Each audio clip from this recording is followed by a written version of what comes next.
Hello बच्चों, welcome to आंचल की पाठशाला। आपका सीटेट का एग्ज़ाम जो है वो हो गया है, दोनों पेपर हो गया है। तो जो मॉर्निंग वाला शिफ्ट था जो कि सुबह में था आपका पेपर सेकेंड, उसका जो सीडीपी है उसके आंसर्स को हम यहाँ पे डिस्कस करेंगे। ठीक है, और बाकी जो आपका फर्स्ट पेपर का सीडीपी है इसको भी हम अपने नेक्स्ट वीडियो में देखेंगे।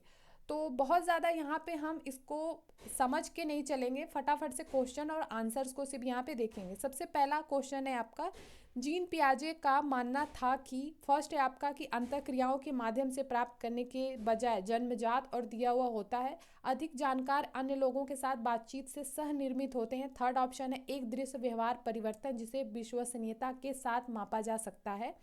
फोर्थ ऑप्शन है कि पर्यावरण से निष्क्रिय रूप से पारित होने के बजाय बच्चे द्वारा निर्मित किया जाता है।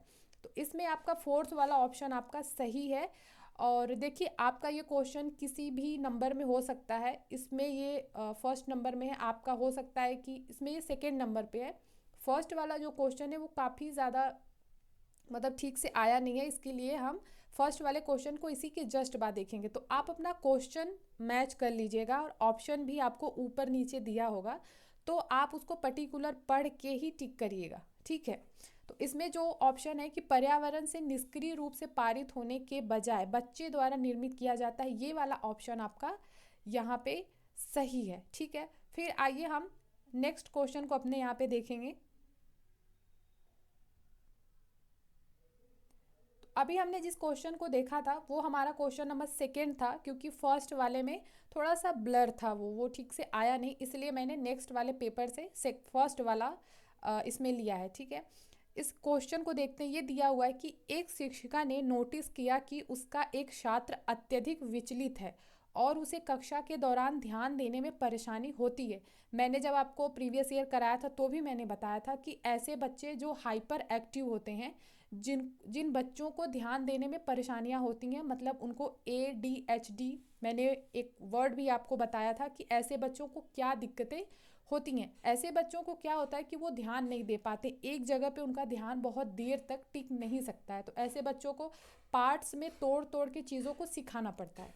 ठीक है, तो वही ये बच्चा है जिसकी बात यहाँ पे हो रही है। तो निम्नलिखित में से कौन सी ऐसी रणनीति छात्र को केंद्रित रहने में मदद के लिए एक प्रभावी रणनीति होगी? पहला ऑप्शन है माता पिता को बुलाकर छात्र के खिलाफ सख्त अनुशासन कार्यवाही करना। बिल्कुल नहीं, क्योंकि ये सब निगेटिव बातें होती हैं जिसका हम प्रमोट नहीं करते हैं। सेकेंड है छात्र को कक्षा के दौरान बार बार करने के लिए कार्य देना। और थर्ड है छात्र को सख्ती से अपना अवधान, देखिए शक्ति हो गया, ये सब चीज़ें निगेटिव वर्ड होता है कि बच्चों को आप बहुत प्रेशर में कोई काम करा रहे हैं, ये सब चीज़ें नहीं करनी होती। स्वनियमन और समय प्रबंधन के लिए छात्र को टाइमर देना। तो ये वाला ऑप्शन आपका बिल्कुल इसमें सही है, फोर्थ ऑप्शन। ठीक है, क्योंकि बच्चे को यहाँ पे आप टाइम दीजिए, क्योंकि वो बहुत एक समय तक बैठ के चीज़ों को वो नहीं सॉल्व कर पाता है। तो इसीलिए ज़रूरी है कि आप उसको एक थोड़ा थोड़ा पार्ट में बांट के टाइम दीजिए कि हाँ ठीक है, आप इतने टाइम पे ये चीज़ें करो। इसमें फोर्थ वाला ऑप्शन जो है वो आपका सही है। इसके बाद हम थर्ड क्वेश्चन को अपने देखेंगे। थर्ड क्वेश्चन है कि जीन पियाजे के अनुसार चिन्हों के लिए चिन्हों का प्रयोग करने की क्षमता, जैसे कि अक्षर एक्स को अज्ञात अंकों के लिए मानने की क्षमता डैश के दौरान विकसित होती है और विद्यार्थियों को डैश सीखने में सक्षम बनाती है। तो इसका जो राइट आंसर है वो है आपका औपचारिक संक्रियात्मक अवस्था, बीज गणित और गणना। अगर आपने जीन पियाजे की थियरी पढ़ी होगी तो आपको ये चीज़ें यहाँ पे क्या है कि थोड़ा सा, मुझे ऐसा लगता है कि थोड़ा सा पेपर ट्रिकी यहाँ पे दिया हुआ है। ठीक है, इसके बाद हम यहाँ पे देखेंगे फोर्थ क्वेश्चंस को, कथन और कारण, जो कि हर बार पूछता ही है। कथन दिया हुआ है एक कि वास्तविक जीवन की समस्याओं और मूर्त अनुभवों से सीखने से बच्चों को अधिगम और जानकारी प्राप्त करने के लिए कई रास्ते मिलते हैं। तो बिल्कुल सही बात है कि बच्चा जो वास्तविक जीवन से सीखता है और जो अपने मूर्त अनुभव से सीखता है तो वो उसको हेल्प करता है। ठीक, कारण दिया हुआ है कि विकास अपेक्षाकृत व्यवस्थित और अनुक्रमित है। तो इसमें देखिए ये दोनों ही बातें सही है, और इसीलिए आपका जो फोर्थ ऑप्शन है कि ए और आर दोनों सही है, और ए आर की सही व्याख्या करता है। ठीक है, इसीलिए फोर्थ ऑप्शन आपका यहाँ पे सही हो जाता है। फिर हम क्वेश्चन नंबर फिफ्थ देखेंगे, जो कि दिया हुआ है, निम्नलिखित में से कौन प्रगतिशील शिक्षा में शिक्षक की भूमिका का सबसे अच्छा वर्णन है। जो हमारा प्रोग्रेसिव एजुकेशन है उसका सबसे अच्छा वर्णन है। फर्स्ट ऑप्शन आपका है, शिक्षक बच्चों को प्रयोग करने के लिए विविध सामग्री प्रदान करता है और आवश्यकता पड़ने पर आलंबन प्रदान करता है। ठीक है, तो इसमें जो आपका फर्स्ट वाला ऑप्शन है वही आपका यहाँ पे सही है। फर्स्ट ऑप्शन आपका यहाँ पे सही है। इसके बाद हम 6 नंबर देखेंगे, निम्नलिखित में से कौन सा सामाजिकरण की प्रक्रिया की विशेषता है। तो इसमें जो आपका ए वाला है ये आपका नहीं होगा, ठीक है, इसको छोड़ के बाकी ये तीनों ऑप्शन आपके सही है। तो जिसमें आपका बी सी डी दिया हुआ है, B C D, second option आपका यहाँ पे सही हो जाता है कि यह एक जटिल प्रक्रिया है और यह एक बहुआयामी प्रक्रिया है और यह विभिन्न संस्कृतियों में विशिष्ट रूप से होता है। क्योंकि सामाजिकरण की प्रक्रिया मतलब एक रेखीय, सभी बच्चों में सामाजिकरण अलग अलग तरीके से होता है ना, एक सीक्वेंस में आप नहीं बोल सकते उसको। इसके बाद देखेंगे हम 7th, निम्नलिखित में से कौन एक समावेशी कक्षा का उदाहरण नहीं है। देखिए उदाहरण पूछा है, उदाहरण कौन सा इसमें नहीं है। तो उचित समावेशन का पालन, विभेदित निर्देश देना, प्रतिस्पर्धी लोकाचार को प्रोत्साहित करना, ये समावेशी कक्षा का उदाहरण नहीं होता है। ठीक है, फिर हम 8th देखेंगे, कथन और आपका कारण दिया हुआ है। कथन है कि वह कोई उद्देश्यात्मक निश्चित क्षण नहीं होता जब कोई बच्चा मध्य बाल्यावस्था या किशोरावस्था में प्रवेश करता है। इसका कारण दिया हुआ है कि विकास प्रकृति में निरंतर होता रहता है। तो इसमें देखिए ए और आर आपका दोनों सही है और ए आर की सही व्याख्या करता है। फोर्थ ऑप्शन देखेंगे। इसके बाद हम देखेंगे 9th नंबर अपना क्वेश्चन। तो देखिए ये आपका क्वेश्चन कहीं पे भी दे सकता है, हो सकता है इसमें 9th है तो आपका और जो आपका पेपर हो उसमें ये क्वेश्चन नंबर 10th हो या 12th हो या 30 हो या 1 हो। तो इस हिसाब से आप नंबरिंग मत देखिएगा, आप क्वेश्चन जो मैं पढ़ रही हूँ उसको देखिएगा और अपने बुकलेट में वो क्वेश्चन ढूंढिएगा कि वो आपका किस में है, उस हिसाब से आप टिक करिएगा। ठीक है, फिर हम ना देखेंगे कोहलबर्ग के नैतिक विकास की किस अवस्था में बच्चों का तर्क कानून की नैतिकता के इर्द गिर्द घूमता है। कि मतलब अगर समाज को अच्छे तरीके से चलना है तो उसको कानून का पालन करना चाहिए, तो वो है इनकी पारंपरिक नैतिकता, जो है फर्स्ट ऑप्शन आपका इसमें सही है।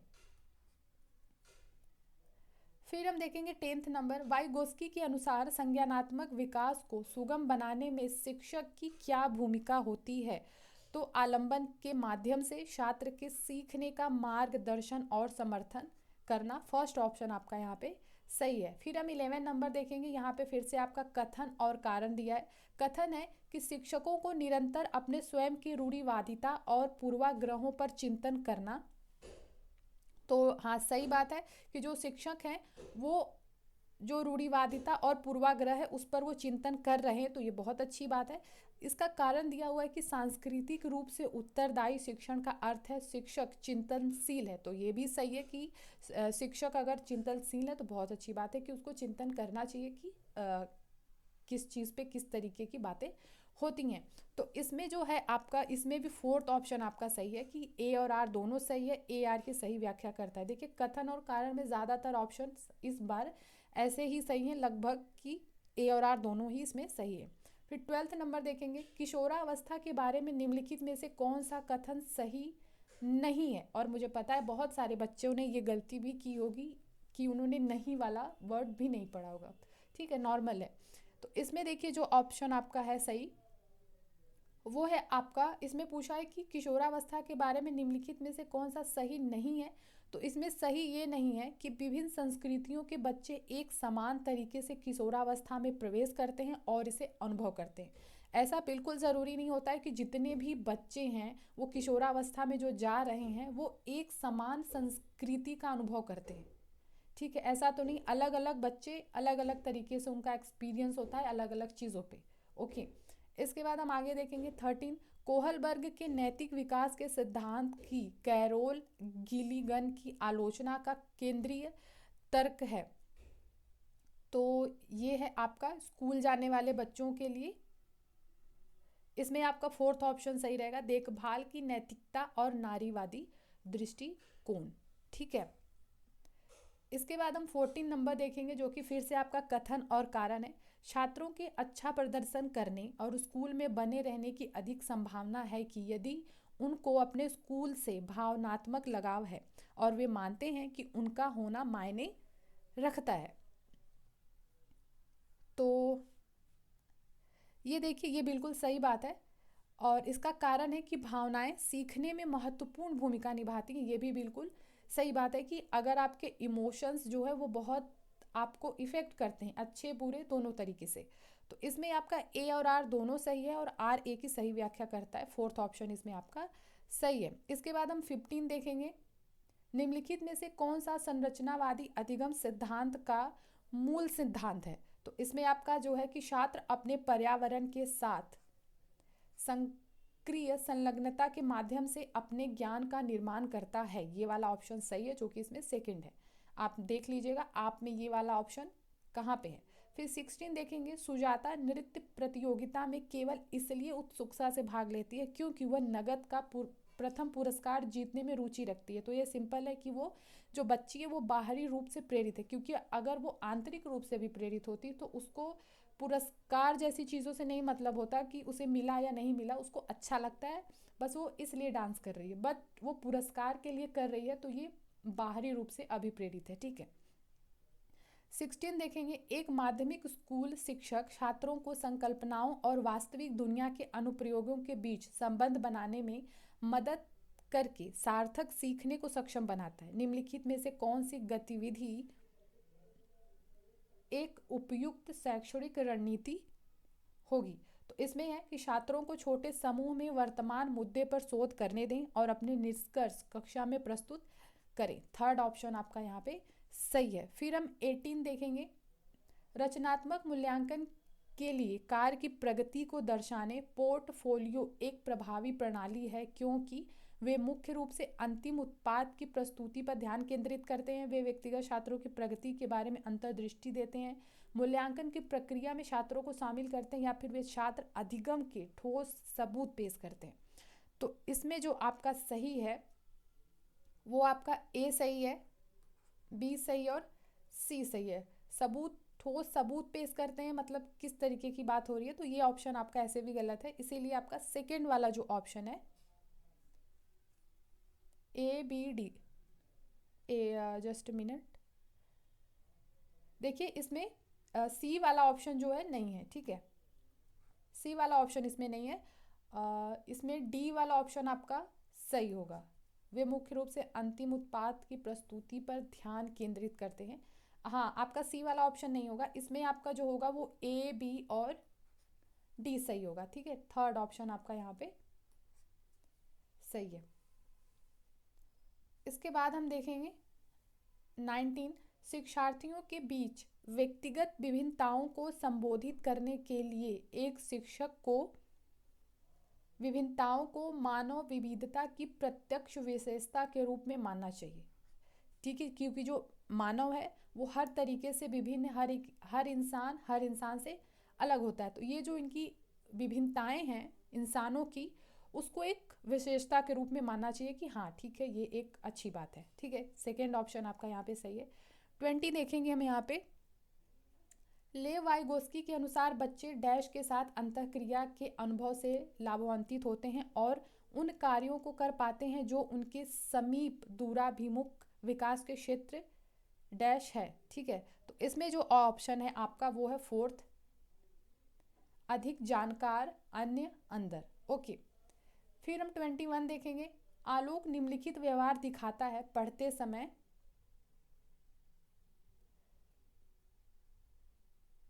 समय सिर को अजीब स्थिति में पकड़ना, आँख को बार बार मूंदना और रगड़ना, आँखों की लाली, सूजन, अक्षर पहचानने में भ्रमित होना, यह किससे संभावित लक्षण है?